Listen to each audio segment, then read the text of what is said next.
Hey everyone, and welcome to A Question to the Teacher. In this series, we're going to ask and try to answer some of the questions that I wish I would have known to ask when I was starting out teaching. And here's our question for the day. The goal is to teach in such a way as to produce the most learning from the least teaching. I heard this quote from Seymour Papert at a professional development conference last week, and it really got me thinking about how can I get the most from the least and the best from the best? How can I make sure that my students are maximizing their time in class?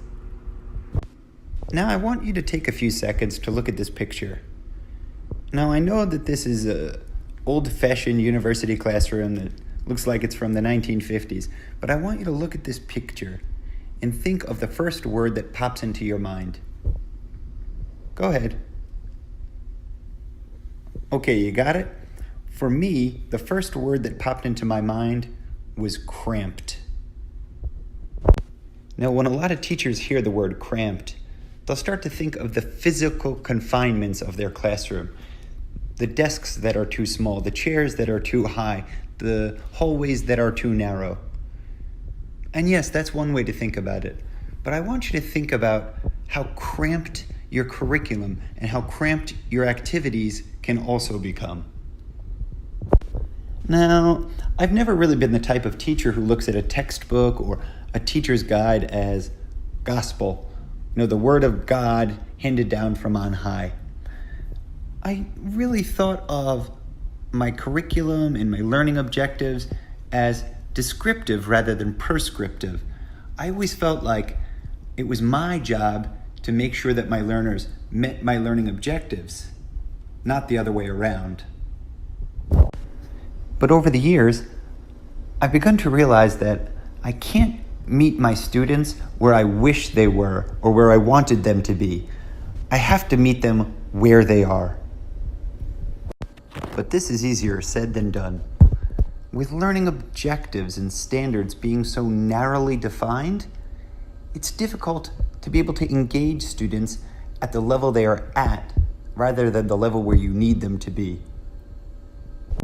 And the illustration that follows really helped me understand and visualize what my classroom needs to look like, not only physically in its layout of desks and chairs and windows and doors, but also in its curriculum, in what we do, why we do it, but most importantly, how we do it. Papert suggested that for teaching to be effective, it should provide easy ways for novices to get started. It needed to have low floors and low barriers to entry. In addition, he said that students need to be able to work on increasingly sophisticated projects over time, which would help promote a productive struggle and force students to really stretch out and find their limitations.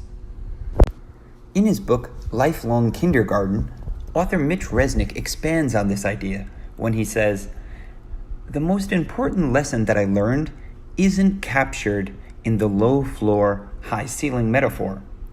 For a more complete picture, we need to add an extra dimension: wide walls."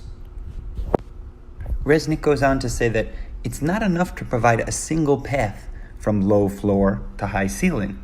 We need to provide wide walls so that kids can explore multiple pathways from floor to ceiling. Obviously, satisfying the triplet of low floor, high ceiling, wide walls isn't going to be easy. But then again, what worth doing is. In closing, I'd like to share another Papert classic. He says, "Every maker of video games knows something that the makers of curriculum don't seem to understand. You'll never see a video game being advertised as being easy. Kids who do not like school will tell you it's not because it's too hard. It's because it's boring. So, do your best to save your students from a slow, boring academic death."